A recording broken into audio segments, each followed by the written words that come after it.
Pilipinas, Luzon, Visayas at Mindanao at sa mga ka-coffee natin abroad, magandang araw po sa inyo. Nakita nyo na yung nagtitrending online na video? Ito, sabayan natin. Ang title, Formally, Kalat by Associates of Duterte. Naku, pag napanood nyo na ito, kung hindi nyo pa napanood ka-coffee ng buo, panoorin natin ngayon sabay-sabay. Or pwede nyo rin puntahan, share natin yan kasi trending na po yan online. Ipinapaliwanag dito, actually documentary ito ng Rappler at nasa mga balita ito, pwede nyong i-verify ha, kung paano na mayagpag itong Formally, bagong gawang kumpanya at kumita ng bilyon-bilyon sa panahon ni Digong. Ibig sabihin, yung mga nangyayari sa flood control, maliit lang yung kumpanya, ganito lang yung assets niya, halimbawa 100 million lang yung assets, makakakuha ng projects worth billions of pesos. Hindi common yan. Ay hindi bago. Dahil panahon pa ni Digong nangyayari na yan. Exhibit A itong Formally. Bagong gawa na kumpanya nakakuha ng bilyon na kontrata sa administrasyon ni Digong. At panahon pa ng COVID. Wala raw tayong pera ng COVID. Hindi totoo yan. Alam mo kung bakit? Sobrang dami nating pera ng COVID. Unang-una, yung budget para sa ibang projects ng gobyerno, pinare-align, di ba? Pinalipat yan eh. Oh, wag niyo munang ituloy yung mga projects nyo ngayon, ilagay niyo diyan sa COVID response. 'Di ba? Ang laking pera na 'yon. Kulang pa, hindi pa sapat 'yan. Nangutang pa tayo. Nangutang pa tayo ng napakalaking halaga para sa COVID response. 'Di ba? Akala ko ba marami tayong pera? Definitely marami tayong pera. May budget tayo eh. Kasi na-realign nga yung pondo eh. Hindi natin tinuloy yung mga programa kasi nilagay diyan sa COVID response. Bakit nangutang pa tayo? Ang tanong, saan napunta ang pera? Ito, pakinggan ninyo. Itong trending na video na ito ng Rappler. Itong kalat kalat by Associates of Duterte. Grabe, Formally ha. Naimbestigahan ng Senado yan. Yung iba nagdurusa. Pero yung iba, wala, enjoying life. Wala bang kinita si Digong dyan? Imposible. Imposibleng wala. Nung panahon ng COVID, inalis lahat ng mga bidding eh. Kasi nasa emergency eh. Yung tawag ba nila dyan, emergency procurement? Walang bidding eh. Kung sino yung malapit sa kusina, ayan sige, ibigay sa inyo yung project. Napakamamahal ng presyo. Pakinggan natin ito. Mapipikon kayo pag napanood nyo to. Naalala nyo pa ba, nung lahat tayo nagdurusa nung pandemic? Meanwhile, yung mga paboritong kontraktor ni Duterte na kumita, nakabili pa ng mansion sa Dubai. Diyan, mismo, sa property na yan. Here's the tea. Biruin mo, nagka-mansion pa ha? Matagal nang magkakilala sina Duterte at Michael Yang. In fact, bago pa man maging Pangulo si Duterte, nakabisita na siya sa Xiamen, sa isa sa mga opisina ni Yang. At noong 2017, si Yang naman ang pumunta sa Davao. Ipinakilala pa nga niya kay Duterte yung ilang pang mga kaibigan niyang Chinese businessman. So these people that you see, sila yung nagtayo ng Formally 2 years later or noong 2019. Oh, wait lang. Pause muna. Si Yang hindi pa talaga hindi na kontento na siya lang eh. Nag-recruit pa ng mga Chinese businessman. Kaya mahal na mahal si Duterte ng mga Chinese eh. Huwag na natin pag-usapan yung Pogo. 'Di ba? Sandamakbak na Pogo ipinanganak dito sa Pilipinas. Anyway, yung pinupunto natin, dumami po yung mga Chinese businessman na lalong yumaman. Marami mga Chinese na negosyante dito sa Pilipinas na legal, na maayos. Pero ito, okay naman pinapayagan na kayo magnegosyo. Pero korupsyon na ito kasabot na kayo dito. Ito mga kontraktor na ito na namayagpag. Habang ang Pilipinas nagdudusa dahil sa COVID-19, ito mga negosyante na ito mga kontraktor na ito ni Digong, sandamukal na salapi ang kinamkam. Nag-recruit pa talaga no? Oh, take note ha. 2019, tingnan nyo yung timeline ha. Tirayo nila itong Formally, 2019. Tinamaan na tayo ng pandemic noong 2020. Itong Formally, kahit wala pang 1 milyon yung kapital, 8 billion pesos agad yung kontrata mula sa PSDBM. Care of another... Wala pang 1 milyon yung kapital. O, diles, mga diles na nakikinig sa atin ngayon, paano nyo i-justify yan? Sige, justify nyo, mga twiran kayo. DBM. Sila yung namahala dyan sa procurement. Pero ano Digong lahat ng may basbas ni Digong yan Wala pang 1 million yung capital ng Pharmally. Wala pang 1 million. Bibigyan mo ba yan ng project worth 8 billion pesos? Sa madaling sabi, napakaraming kumpanya na dapat makakapag-deliver yan, masisigurado natin na hindi tayo maloloko dyan. Napakaraming kontraktor na pwedeng gumawa ng trabaho yan. Bakit doon pa napunta sa kumpanya na walang kasiguruhan? Kasi wala pang 1 milyon yung assets eh. Paano niya maaabonohan yan? Di ba sa gobyerno usually late ang payment? Paano niya masusupply yung kinakailangan? Eh yung assets niya wala pang 1 million tapos nakakuha ng 8 billion pesos na project? O sige mga dealers, paliwanag nyo yan. Paano nangyari yan? Anong magic ang ginawa dyan? Take 2 ha, take 2. And as you can remember, noong tinamaan na tayo ng pandemic noong 2020, itong Pharmally, kahit wala pang 1 milyon yung kapital, 8 billion pesos agad yung kontrata mula sa PSDBM.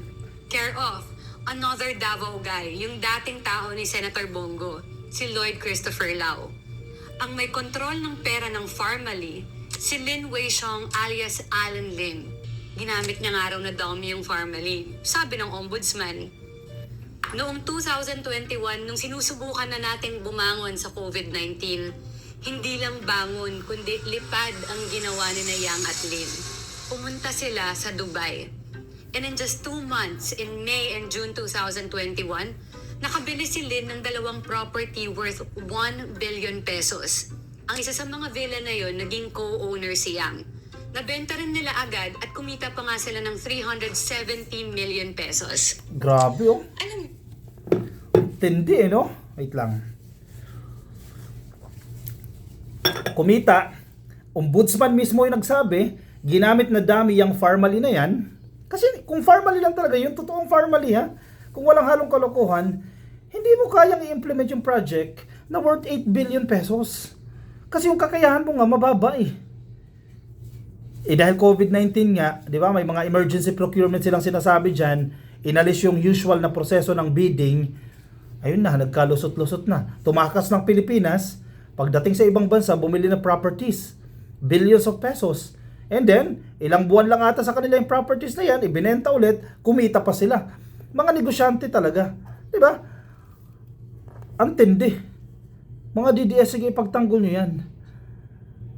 Yung ninakaw sa ating pera, dinala dyan sa Dubai, oh, binili ng properties, ginawang investment pa pala, kinapital pa nila, kumita pa sila ng 370 million. Tapos, idol mo pa rin si Digong.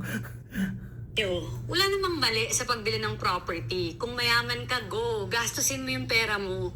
Ang tanong lang naman, paano ba nila kinita ang perang to? Imagine, napakaliit yung kapital tapos 1 taon lang, may 8 billion ka na. Substandard nga doon yung ilang sinupply nilang face mask at Correct. face shield. Tsaka parang hindi natatapos yung issue sa kanilang dalawa. Kasi nung may inismuggle na Shabu sa Pampanga last year, parang may bakas pa rin daw sila. Dahil interlocking yung directors ng mga kumpanya. Yung Golden Sun 999 Realty Development, ang nangyayari po nun, si Rose Nono Lim, si Eddie Taiyang, Jack Yang, at yung Eddie Taiyang naman po, Jack Yan, nakakonect po yan sa Empire 999 kung saan po nakita yung 3.6 billion pesos na Shabu sa Mexico. We tried to get the side of Lin and Yang so that Wow. Interlocking yung mga directors. Director sa kumpanya na to, sila yung director sa kumpanya na to, may another company, sila din. Sindikato. Ang tindi ng sindikato. Diba? Kaya pala, hindi ka maglalakas ng loob na magpasok ka ng billions of pesos na halaga ng ipinagbabawal na gamot dito sa Pilipinas nang wala kang kasabot sa taas. Sino nga ulit ang presidente that time? Si Digong. Ikaw ba? Ordinaryong drug lord ka lang? Maglalakas ng loob ka, magpapasok ka ng halagang billion ha? Halagang bilyones na ipinagbabawal na gamot nang wala kang koneksyon sa taas? Maglalakas ang loob ka, edi parang nagtapon ka lang ng salapi dyan kung wala kang koneksyon. So malinaw na malinaw, ipinasok nila yan dito sa Pilipinas dahil may koneksyon. Kung kumita. May kumita dyan. Nawala pa yung mga yan. Di ba? Nahuli na nga eh. Napakawalan pa. lawyers. Pero kung ang House Quadcom na hindi nila sinasagot kami pa kaya, hindi nga namin sila kayang mapakontempt diba? And as usual, nakaalis na yun sa bansa. And mind you, this network of Yang and Lin is just one corner of a big universe of shady networks na foreigners daw ang nagpapatakbo. Well, it's more fun in the Philippines nga naman, diba? Pero ikaw, kaya mo pa ba? Throw madam tayo sa chat app. Download mo na yan. That's your inside track this week. Yung last line ni, ni Lian, yung taga-Rappler. Lian, ang pangalan nito. Wait lang. Magaling to eh. Taga-Rappler.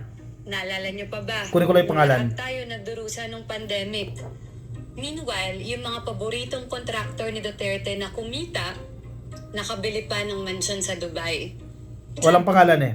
Lian, basta Lian, reporter ng Rappler yan. No? Kung tama ako, no, comment nyo dyan sa comment section kung nakikilala nyo siya. Pero magaling gumawa ng report yan. Yung last line niya, sinasabi niya, na networks ito ng mga foreigner na nagpapatakbo. Ibig sabihin, hindi mga Pilipino.